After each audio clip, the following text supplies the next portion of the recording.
মে মাসের 13 তারিখ থেকে ডাকাত ধরা শুরু করি।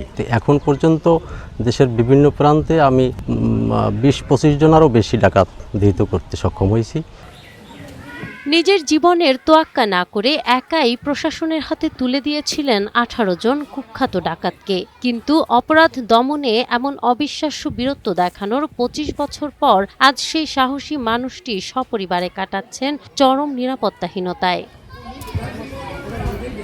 2000 সালের শুরুর দিকে মঠবাড়িয়ার টিকিকাটা ইউনিয়নে এক ডাকাতির ঘটনায় এক নারীর উপর ডাকাত দলের নির্মম নির্যাতন জাহাঙ্গীরকে গভীরভাবে নাড়া দেয়। এরপরই নিজের জীবনের ঝুঁকি নিয়ে একে একে 18 জন ডাকাতকে আইনের খাঁচায় পুরতে সাহায্য করেন তিনি। কিন্তু অপরাধ দমনের পুরস্কার হিসেবে তার কপালে জুটেছে ডাকাতদের একের পর এক হামলা, হুমকি আর অন্তহীন আতঙ্ক।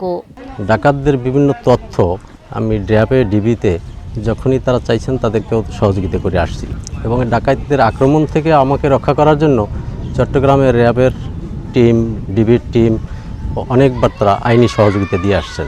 কিন্তু বর্তমানে আমার আইনি কোনো সহযোগিতা পাচ্ছি না, এবং আমার জীবনের কোনো নিরাপত্তা নাই, এবং আর্থিকভাবেও আমি একেবারে নিঃস্ব হয়ে গেছি।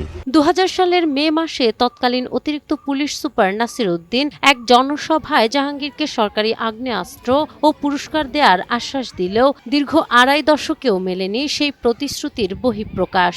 এই 25টা বছর তো দেশের মানুষ যাতে শান্তিতে থাকতে পারে, সেই জন্যই এই ডাকাতি নির্মূল প্রতিহত করতে শুরু করে আসছি।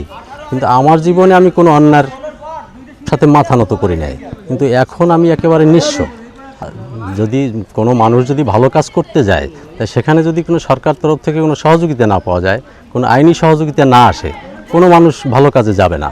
তো আমি তো এই 25টি বছর এই অন্যায়ের প্রতিবাদ করে আসছি, কিন্তু ভালো মানুষ যারা তারা কেউ এই কাজে যাবে না, কারণ আমার অবস্থাটা তারা দেখছে যে আমি কোনো সরকারি সহযোগিতা পাচ্ছি না।